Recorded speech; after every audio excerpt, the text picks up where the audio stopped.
So hello students, how are you all? जय Hind to all of you. आज हम discussion करने जा रहे हैं अपना जो यूपीएससी मैथमेटिक्स ऑप्शनल के लिए हम प्रिपरेशन कर रहे हैं, उसमें ओडीई हमने स्टार्ट किया हुआ है, ऑर्डिनरी डिफरेंशियल इक्वेशंस। इसका लेक्चर नंबर 2 आज होने वाला है। आपको बता दूं कि पैरेलली हमारा एनालिटिकल ज्योमेट्री भी चल रहा है। अगर आप यूपीएससी मैथमेटिक्स ऑप्शनल के लिए या फिर किसी state PSC examination, BPSC, UPPSC या यूकेपीएससी या अदर स्टेट पीएससी एग्जामिनेशन का प्रिपरेशन कर रहे हैं, या आप अंडर ग्रेजुएशन की अगर आपकी स्टडी चल रही है, तो अगर आपका ये सब टॉपिक्स आपके हैं तो आप डेफिनेटली इन्हें पढ़ें, क्योंकि मैं कंप्लीटली जो उससे रेलेवेंट चीज़ें हैं, सारे एग्जाम्पल, सारे क्वेश्चंस आपके साथ डिस्कस कर रहा हूँ और आपके लिए डेफिनेटली बहुत बहुत ज़रूरी है और आपको बहुत अच्छा ये बेनिफिशियल आपके लिए रहेंगी। देखिए, लास्ट टाइम मैंने स्टार्ट किया था फॉर्मुलेशन ऑफ डिफरेंशियल इक्वेशन। ये हमारा पहला टॉपिक था, ये हमने डिस्कस किया था लास्ट टाइम, हमने समझा था और इस पे बेस्ड क्वेश्चन भी हमने कई सारे कर लिए थे। आज हम देखने आ रहे हैं equation of first order and first degree क्या होगा। उसके बाद हम धीरे धीरे आगे बढ़ेंगे। यहां तक का जो काम है ये लगभग +2 लेवल का काम है। अगर आपको कोई प्रॉब्लम हो रही है ये चीजें समझने में और ज्यादा क्वेश्चन चाहते हैं तो एनसीईआरटी क्वेश्चन कर सकते हैं और नीचे मेरे से मांग सकते हैं। मैं लिंक आपको प्रोवाइड कर दूंगा जो मैंने पहले से क्लास 12th के लिए ये चीजें एक्सप्लेन की है, तो वहां से भी आपकी क्लैरिटी हो जाएगी। लेकिन अभी एक बार चीजों को समझते हुए चल रहे हैं आराम से, बहुत सिंपल तरीके से, जैसा कि हमने करा था लास्ट टाइम। आज हमें पढ़ना है differential equations of first order and first degree. फटाफट कुछ बातें समझ लेते हैं, देखो इधर जल्दी से, बहुत बहुत तेजी के साथ।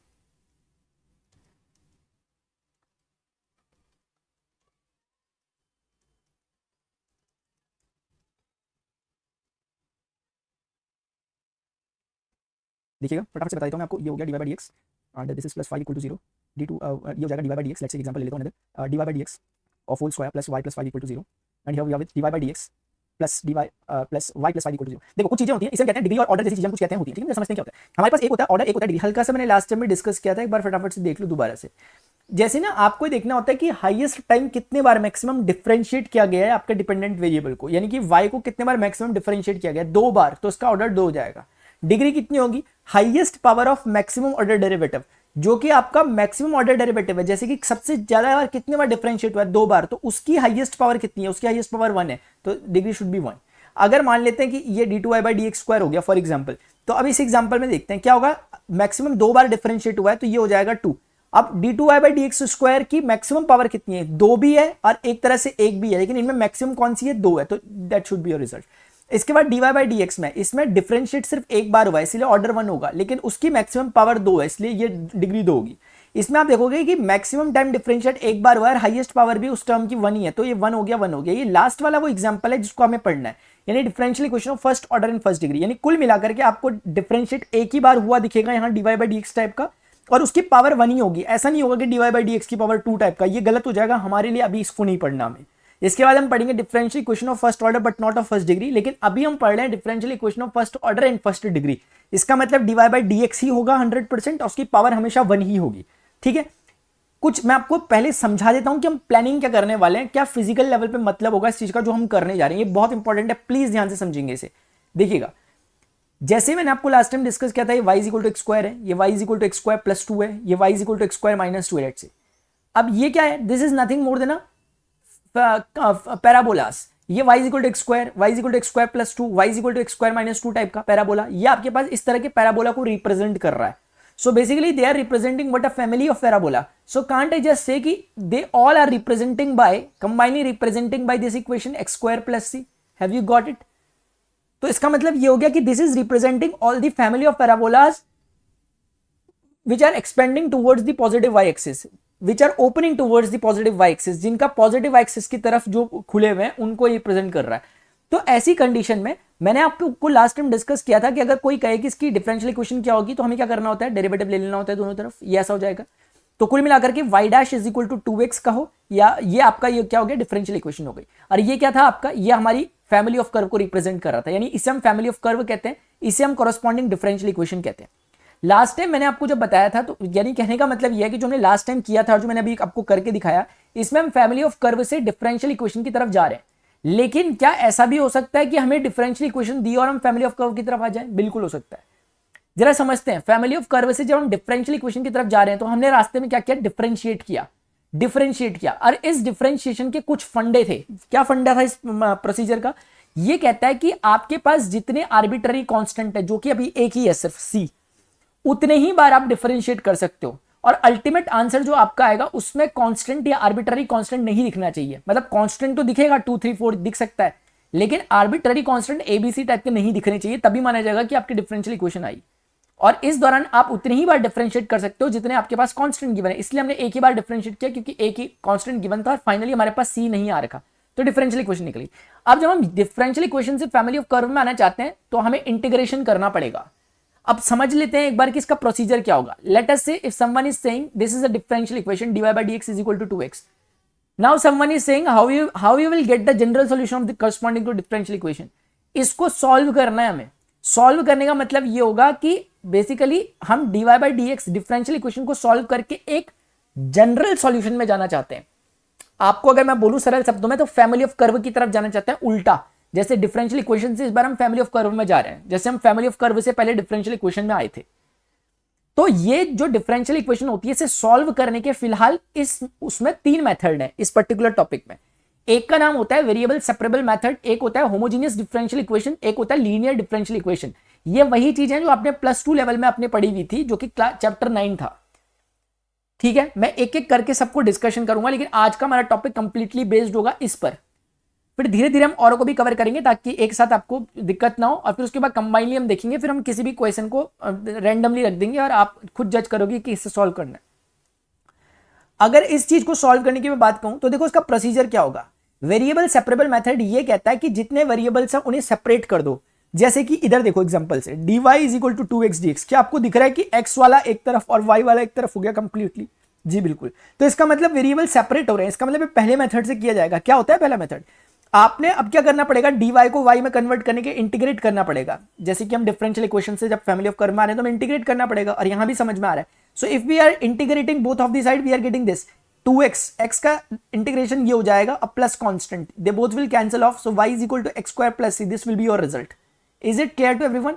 तो this is what my dear student, this is general solution. GOC क्यों लिख दिया मैंने यार, जनरल ऑर्गेनिक केमिस्ट्री, अरे जनरल सॉल्यूशन।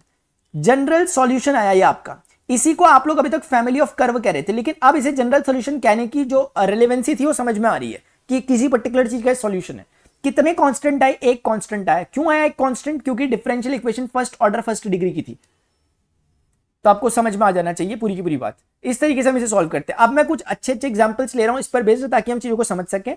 मैं आपको पहले ही बता देता हूं आज के सारे क्वेश्चन हमारे वेरिएबल सेपरेबल मेथड पर ही बेस्ड है, लेकिन इसका मतलब ये नहीं होता कि कोई वेरिएबल सेपरेबल से सॉल्व हो रहा है तो बाकी 2 से नहीं हो पाएगा, उनसे भी हो सकता है। तो अभी क्योंकि वो मैंने डिस्कस ही नहीं किया आपके साथ, तो अभी कोई ठीक ठाक रहेगी नहीं बात उनसे सॉल्व करना। उसको फिर जब हम अगले लेक्चर में देखेंगे उन क्वेश्चंस को जो इस पर बेस्ड होंगे।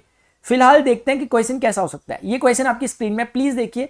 आपको डिफरेंशिएशन इंटीग्रेशन का बेसिक वगैरह आना चाहिए, नहीं आता तो कमेंट सेक्शन में लिखना, मैं लिंक प्रोवाइड करूंगा जहां से आपको तैयार करना चाहिए। देखो ये आपके पास dy by dx है। dx का मल्टीपल क्या है? 1 minus X square into 1 minus Y. मैं सिर्फ नॉर्मल ऐसे सिंप्लीफाई कर रहा हूं, X Y 1 Y plus Y. हमेशा dy by dx निकाल दिया करो तो चीजें आसान हो जाती है समझने में। क्या y वाले x वाले एक तरफ जा सकते हैं? जी बिल्कुल जा सकते हैं। मुझे दिख रहा है कि y वाले को एक तरफ कर देता हूं, और मुझे दिख रहा है कि x वालों को एक तरफ कर देता हूं। ये x वालों को मैंने एक तरफ कर दिया। Have you got it? अब इसे जस्ट इंटीग्रेट करेंगे, y और x में कुछ एक आंसर आ जाएगा। 100% आर्बिट्ररी कांस्टेंट एक ही होगा क्योंकि ये dy by dx यानी 1 ऑर्डर 1 डिग्री की है। अब इसे सॉल्व करना है। अब देखो अपना अपना स्टाइल होता है सॉल्व करने में कि आप कैसे कर सकते हो। आपको दिख रहा होगा नीचे लीनियर है, ऊपर पे क्या है? ऊपर पे क्वाड्रेटिक है, तो इसको डिवीजन किया जाना चाहिए। बेसिक इंटीग्रेशन का मेथड है, मैं ज्यादा नहीं बोलूंगा इसमें, क्योंकि ऊपर आपका वाई स्क्वायर प्लस 1 बन रखा है और नीचे पे आपका y ये बन रखा है 1 माइनस वाई, और ये एक minute, Y square plus Y है, वाई स्क्वायर प्लस वाई, बिल्कुल सही है। ठीक है, D Y is equal to आपके पास ये बन रखा है। देखो मुझे समझ में आ रहा है कि अगर मैं इसे सेपरेट कर लूं तो एक्स स्क्वायर बाई एक्स ये ऐसा दिखने लग जाएगा।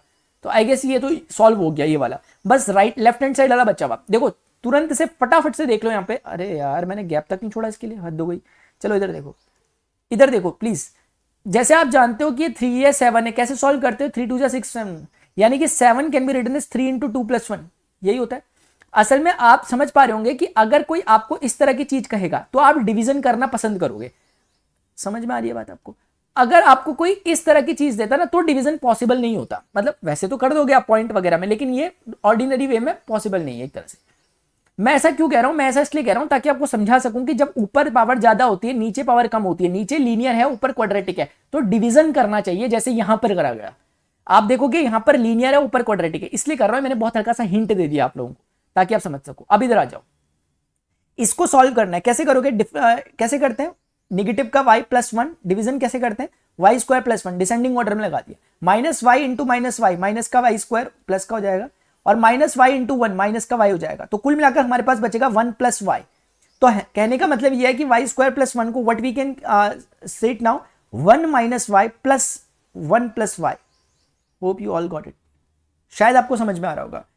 क्या आपको समझ में आ पा रहा है? Minus Y into minus Y, Y square, Y minus Y into 1 minus, ये इतना हो गया। अब मुझे कुछ नहीं करना, 1 प्लस वाई जो मेरा रिमाइंडर था मैंने उसे जस्ट लिख दिया, और मेरे सामने अब ये डी वाई बचा, और यहाँ पर सिर्फ डी एक्स का चाहो तो कर दो लॉग एक्स माइनस का x square by 2 plus constant चाहो तो लिख दो। अब बस वो फाइनली जो मेरा बचा हुआ छोटा सा इंटीग्रेशन करना लेफ्ट हैंड साइड में, उसे मैं कर देता हूँ और हमारा आंसर आ जाएगा। आगे बढ़ रहे हैं उसके बाद। देखो ये जो चीज है इसमें, अच्छा मैं लिखना भूल गया, 1 माइनस वाई और 1 माइनस वाई ये इनका डिनोमिनेटर से, ये तो इजी हो गया, इसीलिए किया जाता है ये डिवीजन। यहाँ पे सिर्फ बचा वाई डी वाई जो कि सॉल्वेबल है। इसके बाद यहाँ पे बच रहा है D Y upon 1 minus Y. मैं जैसे डिफरेंट डिनोमिनेटर को सेपरेट कर रहा हूँ, वाई डी वाई, प्लीज ध्यान से समझते हुए चलें। और यहाँ पे बचा log of x minus X square by 2 plus constant. Have you got it? बस छोटा सा काम रह गया, ये तो वाई स्क्वायर बाई 2 हो गया, प्लस अगर आप थोड़ी सी अंडरस्टैंडिंग रखते हो 1 माइनस वाई को आप टी मानोगे तो minus D Y is equal to D T आएगा। तो minus D T upon T का फॉर्मेट बना हुआ है, और minus D T upon T का मतलब माइनस लॉग टी होता है। यानी कुल मिलाकर मेरे पास जो रिजल्ट आ रहा है, मैंने बहुत जल्दी किया ऐसा तो नहीं कहूंगा, मतलब आप समझ रहे होंगे इस चीज को, माइनस लॉग टी हो गया, ये सिंपल। इसके बाद इसको सॉल्व करना है। इसको कैसे सॉल्व करोगे? Can we solve it? एक सेकंड प्लीज रुकना, मैं सोच रहा हूँ कि कुछ हम कर सकते थे क्या। मेरे मन में ना एक बात आ रही है, मेरे मन में एक बात आ रही है कि चलो यार वैसे ही कर लो जैसे नॉर्मली कोई भी करेगा। क्या करोगे? Again if you are calling it Y, एक सेकंड ना, देखो Y upon 1 minus Y, Y upon 1 minus Y D Y को सॉल्व करना है। अपना अपना स्टाइल होता है कि प्लस माइनस करके भी कर सकते हो, या फिर आप सिंपली 1 माइनस वाई को टी मान सकते हो। तो minus D Y is equal to D T हो जाएगा। तो कुल मिलाकर के ऊपर पे जो वाई है उसके प्लेस पे आप यहां से रख सकते हो, इस इक्वेशन से रख सकते हो, वाई इज इक्वल टू कितना हो जाएगा? 1 माइनस टी। क्या आप मेरी बात समझ भी पा रहे हैं कि यार सब हवा में जा रहा है ऊपर से? 1 माइनस टी हो गया, इस y को मैंने कह दिया, नीचे 1 माइनस वाई को ऑलरेडी मैं t कह चुका था, dy is equal to dt हो जाएगा विद नेगेटिव, सिंपल सा। अब आप क्या करोगे? नेगेटिव का बाहर ही रहने दो, dt अपॉन टी, तो सिंपल log t हो जाएगा, तो इसे log t रख दो, माइनस का t अपॉन टी 1 हो जाएगा, 1 का इंटीग्रेशन t होता है। तो कुल मिलाकर मेरे पास रिजल्ट आ रहा है t माइनस लॉग टी, और t मैंने जो सपोज किया था वो था 1 माइनस वाई, और माइनस का log 1 माइनस वाई।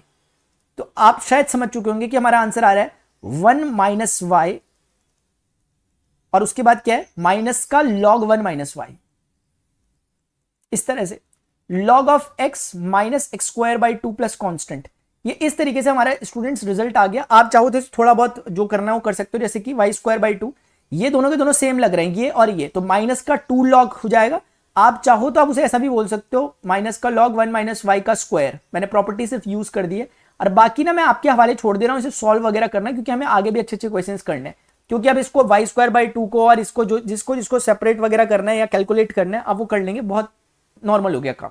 ठीक है, आगे बढ़ रहे हैं। मेन काम आपको समझ में आया, एक थोड़ा सा ये इंपॉर्टेंट इंटीग्रेशन यूज हुआ यहाँ पर, इस तरीके से आपको आना चाहिए, समझ में नहीं आता तो इस तरह के पैटर्न को थोड़ा ध्यान में रखो, कैसे सिचुएशन आएगी तो क्या करोगे। चलो नेक्स्ट क्वेश्चन, फिर से वही काम करो। देखो dy बाई डी को निकालने की कोशिश करो, तो मुझे दिख रहा है कि dy बाई डी में यहाँ पर a इसका कोफिशिएंट है, यहाँ पे माइनस एक्स है, वो इधर आके प्लस एक्स हो जाएगा, यहाँ पर y बचा हुआ और वो इसको इधर ले आओ, माइनस का a y स्क्वायर हो जाएगा। मैंने सिर्फ सिंप्लीफाई किया, इससे ज्यादा कुछ नहीं। dy by D X is equal to निकालना चाहता हूं मैं, मेरा पहले से ही लक्ष्य वही है, y minus A Y square divided by a plus X हो गया। Now can I call it कि देखो आराम से दिख रहा होगा कि आपको सेपरेट हो जा रही है चीजें, और y को मैंने कॉमन निकाल लिया, चीजें क्या हो रही हैं? सेपरेट हो रही हैं, तो वेरिएबल सेपरेबल का इक्वेशन बन गया। अब ये जो चीज है ना, ये आपने कभी ना कभी पढ़ा होगा, पार्शियल फ्रैक्शन टाइप की चीज आपने पढ़ी होगी। अगर मैं रेफरेंस दूं तो क्लास 12 की एक्सरसाइज 7.5 का रेफरेंस इसमें, ये जो चीज आपको दिख रही है एनसीईआरटी का, ये देखो, इसको आप a upon Y plus B upon 1 minus A Y के फॉर्मेट से भी कर सकते हो, लेकिन मुझे लगता है कि आप थोड़े से प्रोफेशनल लोग हो, आपके साथ वैसी बातें नहीं करनी पड़ेगी। मैं मान लू ना प्रोफेशनल हो आप। देखो, तो मैं इसको कैसे सॉल्व करना चाहता हूं इस चीज को, अगर मैं आपसे बोलूं कि सिंपली ये चीज को कैसे लिख सकते हो आप, तरीका तो ये कहता है कि a upon Y plus B upon 1 minus A Y type का करो, वो भी कर सकते हैं, लेकिन कंपैरेटिवली मुझे ज्यादा बेटर लग रहा है कि एक बार रफली समझ लेता हूं कि क्या हो सकता है यहां पर। देखो मैं आपको बता देता हूं, 1 माइनस ए वाई, ये ए वाई हो जाएगा, ये सही होगा, क्योंकि जब ये ऊपर जाएगा 1 माइनस ए वाई बनेगा, ये प्लस का ए वाई यहां बन गया, और नीचे सेम टू सेम, मैंने सही लिखा बिल्कुल। ये मैंने हिट एंड ट्रायल से करा है, ये वाला जो मैंने किया, ये हिट एंड ट्रायल है, हिट एंड ट्रायल है। मैंने आपको मेथड बोल दिया कि कौन सा यूज हुआ है। अगर आपको समझ नहीं आया नीचे लिखना कमेंट सेक्शन में यार, यार ऐसा भी तो होता है कभी कभी, आपको समझ नहीं आया कैसे आया। देखो फिर कैसे आया, 1/y 1 माइनस ए वाई लिखा हुआ ना, इसको ऐसे किया जाता है पार्शियल फ्रैक्शन से। सिर्फ मैं हल्का सा याद दिला रहा हूं आपको कि आपने पढ़ा है बचपन में। फिर इसको ऐसे लिखा जाता है a into 1 minus A Y plus B into Y, ये वाला हो गया क्रॉस, नीचे पे यही चीज बनेगी जो ये है, इसलिए इक्वल टू 1 बचेगा सिर्फ। अब क्या करो, a को a लिख दो, ये a वाई हो जाएगा, ये प्लस का B Y is equal to 1 हो जाएगा। फटाफट से कॉमन ले लो y को कॉमन लोगे, b माइनस ए बच जाएगा इज इक्वल टू 1। अब आप कंपेयर करोगे कि भाई कांस्टेंट टर्म यहाँ पे 1 है, यहाँ पे a है, इसका मतलब a तो 1 हो गया। यहां पर जो y का कोफिशिएंट तक 0 है, यहां पर y का कोफिशिएंट ही है, इसका मतलब b minus A is equal to 0, यानी कि ये, यानी कि b इज इक्वल टू हो गया आपका a इंटू के, a और कैपिटल ए की वैल्यू 1 है तो b is equal to small a. तो आप समझ गए कि इसके प्लेस पे 1 रखना चाहिए था, इसके प्लेस पे a रखना चाहिए था। मैंने पहले ही वो रख दिया था हिट एंड ट्रायल से, लेकिन मैंने अब आपको मेथड बता दिया, अंदर से थोड़ा सा संतुष्टि सी मिल गई मुझे। ठीक है, अब मैं इसे हटा देता हूं और जो एक्चुअली मैंने सोचा था वो कर सकते हैं। एग्जामिनेशन में आप बोलोगे कि क्या डायरेक्ट कर सकते हैं, कर सकते हैं, मतलब है ना, क्योंकि ये समझा जाता है कि ये आपको डायरेक्टली समझ में आ गया। कई बार डायरेक्टली समझ नहीं आता तो फिर प्रॉपर्ली करना पड़ता है। चलो अब तो एक क्वेश्चन ना के बराबर रहा, बस कुछ भी नहीं बचा, क्योंकि इस चीज को इंटीग्रेट अगर हम करेंगे, if we are integrating it both of the sides, तो 1/y का इंटीग्रेशन log ऑफ y हो जाएगा। रही बात इसके इंटीग्रेशन की, तो देखो 1 माइनस ए वाई को t मानो तो माइनस ए डी वाई क्या हो जाएगा dt, तो dt अपॉन t का फॉर्मेट बनेगा नेगेटिव dt, तो ये हो जाएगा आपका नेगेटिव log t। आप समझ रहे होंगे, समझ तो नहीं रहे कहीं, negative of log t 1 minus A Y ऐसे बचा। बहुत क्लियर है। अब उसके बाद इज इक्वल टू यहां पर जो बचा log of a plus x, और प्लस का log ऑफ c आप कह सकते हो। log इसलिए लेते हैं क्योंकि log है, तो हमने सोचा हम भी log ले लें, हम क्यों पीछे रहे। y upon 1 minus A Y, log की सिंपल सी प्रॉपर्टी, log ऑफ ये c है, तो c इससे मल्टीप्लाई हो गया a प्लस एक्स। अब आप सिंपल बोल सकते हो कि y is equal to c times 1 minus A Y into a plus X, this is your result. ठीक है, मैं ज्यादा नहीं बोल रहा कहीं कहीं पे, क्योंकि मुझे पता है उतना आपको आता है फिलहाल। वैसे मैं हूं नहीं ऐसा, मैं बहुत अंदर जा के बात करता हूं, लेकिन मुझे पता है कि किस एग्जामिनेशन की प्रिपरेशन कर रहे हो आप। ठीक है, क्योंकि आप ऑप्शनल है और आपने अपने ये बाई चॉइस लिया है ना, इसलिए कोई ऐसा नहीं है कि हम 10th या 12th में पढ़ते हैं कि गलती से पीसीएम ले ली। यहाँ तो आप चॉइस से आए हो, तो इसलिए इतनी अंडरस्टैंडिंग है। आगे बढ़ता हूँ, इतनी बात भी बेकार करी मैंने आपसे। चलो इधर आ जाओ, देखो जहां पर मुझे पता है कि आपको प्रॉब्लम होगी मैं उसे एकदम हिट करूंगा, सो डोंट वरी। लेकिन फिर भी अगर आपको कहीं लगता है कि कुछ छूट गया, कुछ नहीं आया, तो आप उसे ना कमेंट सेक्शन में बोल दो, मैं उसे बताऊंगा कमेंट सेक्शन में। Sign A cos B plus cos A sine B, ये मैंने कुछ नहीं किया, इस फॉर्मूले को खोला क्योंकि मुझे साफ साफ दिखाई दे रहा है कि खुल के कटेगा, क्योंकि एक प्लस एक माइनस है। इस वाले को अगर मैं खोलूंगा, एक ऐसा खुलेगा, साइन ए कॉस बी, फॉर्मूला है बहुत बेसिक सा, ये हमें आना चाहिए। Sign A cos B minus sign A cos B minus cos A sine B, ऐसे ही होता है, ये कट गया, ऐसा होना ही था। dy by D X into tan of Y tangent of Y is equal to sine X cos Y, यानी 2 sin x cos y। Have you got this? बस आराम से कर लो, क्योंकि dy 10y को ही कहीं रहने दो, क्योंकि y के साथ है, y के साथ का cos y इधर ले आओ, 2 cos x और dx को उधर कर दो। Got it? अभी कुछ नहीं करना, सॉल्व करना है। लेकिन मुझे लग रहा है कि कुछ इजी करके कर सकते हैं। आप सोचे कि आप कैसे कर सकते हैं। वैसे तो ये मुझे लग रहा है इजी हो चुका है, क्योंकि 10y रहने दो और sec y हो जाएगा ऊपर जाके वो, एंड dy, और यहां पे बचेगा 2 cos of x dx। Hope you got it. यार मैंने तो बिल्कुल ही गैप नहीं छोड़ लगा यार, एक तो स्लाइड छोड़ देता ना कम से कम यार। अब करूँ कहाँ मैं? चलो मैं यहाँ कर लेता हूँ, पीछे है।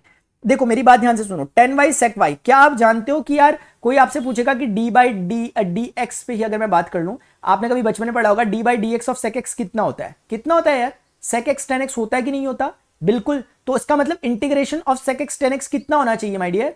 sec x tan x का इंटीग्रेशन कितना होना चाहिए? sec x होना चाहिए ना, तो वही तो बन गया वहां पर, क्योंकि इंटीग्रेशन है इस बार sec y tan y का। तो आपका आंसर क्या आना चाहिए? It should be sec y only and 2 cos x का इंटीग्रेशन sin x होता है विद पॉजिटिव सिंबल, और ये हो जाएगा प्लस का constant. So this is your result. अब ये आपका आंसर है, ठीक है ना। अब आप इसे थोड़ा बहुत अरेंजमेंट की अगर जरूरत होगी, रिक्वायरमेंट होगी, तो आप इसे अरेंज कर देंगे। So have you got it? तो this will be your result. आगे बढ़ते हैं। अच्छा ये क्वेश्चन है, ये काफी इंपॉर्टेंट क्वेश्चन है, इसे 10 मार्कर में आप लेके चलो कम से कम। ये क्वेश्चन पूछा जा सकता है आपसे, ये क्वेश्चन अच्छी वैरायटी का क्वेश्चन है। देखना क्यों इंपॉर्टेंट है मैं बताता हूँ। पहले काम वही करो जो करते हो, dy बाई डी एक्स निकालो। देखो ये जब चीज उधर जाएगी तो सबसे पहले नेगेटिव आएगा। अब dx का जो भी कोफिशिएंट है, ये मेरा स्टाइल है, आप हो सके तो फॉलो करो इस तरीके से, वरना जैसा भी आपको लग रहा है वैसे ही करो। ठीक है, ये देखो एक लाइन में हमने सेट कर दिया कि dy कौन है, dx कौन है। क्या सेपरेट हो सकते हैं? बिल्कुल सेपरेट होते हुए नजर आ रहे हैं, क्योंकि y dy के अपॉन में square root 1 plus y square आ गया, और वहां पे बचा माइनस का वो सब कुछ। तो कहने का मतलब है कि बचा माइनस का, आप चाहो तो वैसे माइनस को इधर भी ला सकते हो तो भी ठीक लगेगा, लेकिन नहीं लाना चाहते तो भी चलेगा। ये ऐसा बन गया, गॉट इट। अब हमें इसे सॉल्व करना है। So can we do it? क्या हम इसको सिंपली इंटीग्रेट वगैरह कर सकते हैं? तो देखो सोचते हैं कि क्या हम कर सकते हैं कि नहीं कर सकते। ये तो मुझे लग रहा है सॉल्वेबल है, क्योंकि if we are supposing 1 + y² is equal to T, then 2y dy is equal to dt ऊपर बन रखा है, इसका काम हो जाएगा। जैसे मैं करके दिखा देता हूं। सो इधर प्लीज देखें, let 1 + y² is equal to T, then 2y dy is equal to dt। तो अगर आप इसे थोड़ी देर के लिए 2 से ऊपर नीचे टाइप का मल्टीप्लाई कर दो तो ऊपर की चीज कंप्लीटली dt बन चुकी है और नीचे की चीज 2 के अंदर √t बन चुकी है। और इसको सॉल्व करना आई डोंट थिंक ये आपको प्रॉब्लम होगी। √t का मतलब t की पावर -½ dt है, और इसको आप सॉल्व करोगे तो t की पावर -½ + 1 यानी +½ अपॉन +½ ये हो जाएगा। तो t की पावर ½ यानी कि रूट के अंदर t, और t आपने 1 + y² सपोज किया था। तो कहने का मतलब ये है कि इस चीज में ये जो साइड है इसका आंसर मेरे पास सिंपली रूट के अंदर 1 + y² आ चुका है। Got it? अभी ये बच गया, ये इंपॉर्टेंट है। आप समझ तो रहे हो ना यार कि ऐसा तो नहीं कि क्या करा रहा हूं मैं, ऐसा तो नहीं चल रहा ना यार, ठीक है? नहीं हो रहा होगा, ऐसा समझ में आ रहा है आपको। मैं एक बात आपको डिस्क्लेमर देना चाहूंगा, हो सकता है कहीं भी मेरे से छोटी मोटी मिस्टेक हो जा रही हो एरर टाइप का, तो उसे आप प्लीज करेक्ट कर लेना, ठीक है ना? अगर हो रहा होगा तो मेरे से, क्योंकि मुझे ज्यादा आगे क्वेश्चंस भी कराने अच्छे अच्छे, और मैं चाहता हूं एक हिंट मिल जाए आपको, इसी बहाने क्वेश्चन भी सॉल्व हो जाए। मेन फोकस है मेरा आपको चीजों को समझाने पे। इधर आ जाओ, अब इसको सॉल्व करना है। इस इंटीग्रेशन को सॉल्व करने के लिए मैं आपको एक बार ले चलता हूं पीछे पे, इधर पे आ जाता हूं। देखो मैं आपको बताता हूं ये क्या है। 1 + x² upon x, 1 + x² upon x, इसे सॉल्व करना है मान लेते हैं। देखो इसको सॉल्व करने के 2-3 मेथड तो एटलीस्ट हैं, मैं उनमें से वो मेथड यूज कर रहा हूं जो मुझे लग रहा है कि ठीक ठाक है और जो आपके लिए काम करेगा। वैसे तो ये क्वेश्चन ट्रिगोनोमेट्री के सब्स्टिट्यूशन से भी हो सकता है कि आप x = tan थीटा टाइप का कुछ सपोज कर लो, ऊपर 1 + tan² थीटा ऐसा कुछ बनेगा, उससे भी हो सकता है। लेकिन वो आप कर ही लोगे तो इसलिए वो आपके लिए रख दिया होमवर्क के लिए। मुझे लग रहा है कि एक काम आप करो, इसे ना रैशनलाइज टाइप का करो। रैशनलाइज मतलब इसको 1 + x² से सेम थिंग से मल्टीप्लाई कर दो ऊपर भी। देखना इससे क्या होगा। इससे ये होगा कि ऊपर से रूट कट जाएगा, रूट कट जाएगा तो नीचे you are only left with this kind of thing. ये आपके पास बच गया। Now what can I do, मैं dx अपॉन x√1 + x² ऐसा कर सकता हूं, और +x² अपॉन x जब मैं करूंगा तो ऊपर सिर्फ x dx बचेगा और नीचे पे बच जाएगा रूट के अंदर 1 + x²। क्या आप मेरी बात समझ पा रहे हैं? ये जो चीज है ये एग्जैक्टली मेरे ख्याल से इसकी तरह लग रही है, y dy अपॉन इसकी तरह, सेम टू सेम। तो जो रिजल्ट इसने दिया अपना इस टाइप का, वैसे रिजल्ट उसका भी आ जाएगा रूट के अंदर 1 + x² टाइप का। अगर आप मेरी बात पता नहीं समझ पा रहे हो या पता नहीं पा रहे, नेगेटिव है आगे पे, थोड़ा ध्यान रखना जरा इस चीज का। ये नेगेटिव इसका था, मैंने इस चीज को सॉल्व करा है और मेरा रिजल्ट अभी फिलहाल क्या आ रहा है, इस तरह का आ गया। एक को मैंने लिख लिया, बस इसका आंसर जो भी होगा मैं उसको जस्ट यहां पर लिख दूंगा। पता नहीं यार आप समझ भी पा रहे, समझने की कोशिश करोगे तो पक्का समझ में आएगा। अच्छा इधर देखते हैं, हमें अब इसको सॉल्व करना है। अब ये कैसे सॉल्व होगा? क्या हम इसे सॉल्व कर सकते हैं कि dx अपॉन x + 1 + क्या है, क्या क्या लिखा हुआ, क्या हम ट्रिगोनोमेट्री का यूज करें इसमें, या हम क्या कर सकते हैं? देखो यहां पर ये एक इंपॉर्टेंट इंटीग्रेशन दोबारा से बन गया, क्योंकि अब मुझे सॉल्व करना है dx अपॉन x√1 + x²। ठीक है, मैं बाकी इरेज कर रहा हूं क्योंकि मुझे अभी इसे सॉल्व करना है। थोड़ा ध्यान से प्लीज, ठीक है? आप समझ रहे हैं ना मेरी बात? कॉपी पेन लेके तो बैठे हो कि ऐसे ही सो के देख रहे हो? कॉपी पेन लेके बैठोगे, आप कर लोगे हिसाब किताब क्या क्या चल रहा है। बस हिंट्स वगैरह लेते हुए चलो मेरे, जो मैं बता रहा हूं ये हो गया। अब इसको सॉल्व करने के लिए क्या कर सकते हो? देखो एक चीज हम कर सकते हैं, let 1 upon x is equal to T, so -1 upon x² dx is equal to dt। Have you got it? तो कह रहा है जैसे कि dx अपॉन जो ये x है, इसको ऐसे ही रहने देता हूं, मैंने x² को अगर कॉमन ले लिया तो it will look like this. x² को कॉमन ले लिया, x² बाहर आएगा तो x की फॉर्मेट में आएगा क्योंकि रूट से बाहर आया है। तो अब मेरे पास बचा dx अपॉन x², और यहां पे मेरे पास बच गया 1 + 1 अपॉन x²। इस तरह की चीज अगर आप थोड़ा सब्स्टिट्यूट वगैरह करो तो आपको दिखेगा dx upon x² can be written as negative dt। So this is negative dt। कौन सी चीज? ये पूरी चीज नेगेटिव dt बन गई। अभी मेरे पास यहां बच गया 1 प्लस, अच्छा 1 अपॉन x को हमने t कहा था तो ये क्या हो जाएगा, दिस इज लाइक t²। बस पूरा काम हो गया, क्योंकि ये चीज आप बहुत आसानी से इसका इंटीग्रेशन जानते हो शायद। क्या आप जानते हो कि dx अपॉन √a² + x² का आंसर क्या होता है? नेगेटिव तो पहले से था, वो लिख दिया, log of x + √x² + a²। So this will be your result. यानी कि आप t की वैल्यू प्लेस कर दो। t कितने हैं my dear? 1 upon x plus 1 upon x का square plus 1। So this will be your result. आप चाहो तो थोड़ा बहुत सिंप्लीफाई कर लो अगर मन कर रहा तो, वरना रहने दो। 1 + x² इन स्क्वायर रूट और नीचे x बचेगा। तो ultimately we are with -log 1 + √1 + x² in whole division x, ये आपका आंसर आ गया।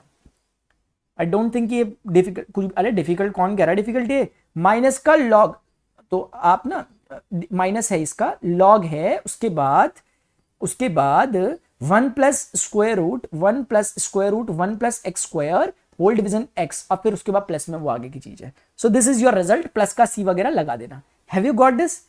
इजी है ना? मैंने आपको बताया कि इस इंटीग्रेशन को आप ना ट्रिग्नोमेट्री से भी सॉल्व कर सकते हो, लेकिन इससे आप शायद कर पाते नहीं कर पाते, इसलिए मैंने ये मेथड से करा दिया, क्योंकि ट्रिग्नोमेट्री से आप ट्राई करोगे तो कर ही लोगे आप, तो एक एडिशनल मेथड मिल गया।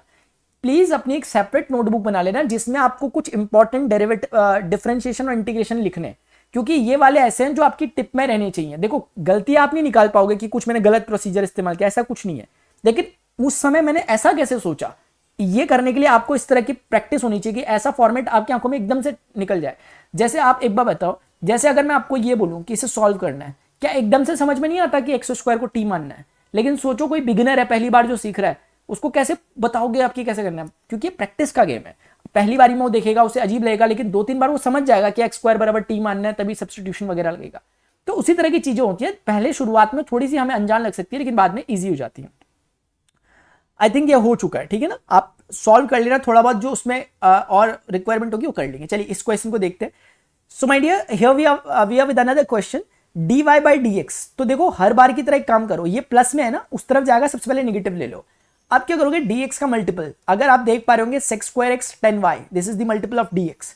dy का क्रॉस मल्टीप्लिकेशन में कौन है, sec square y and 10x।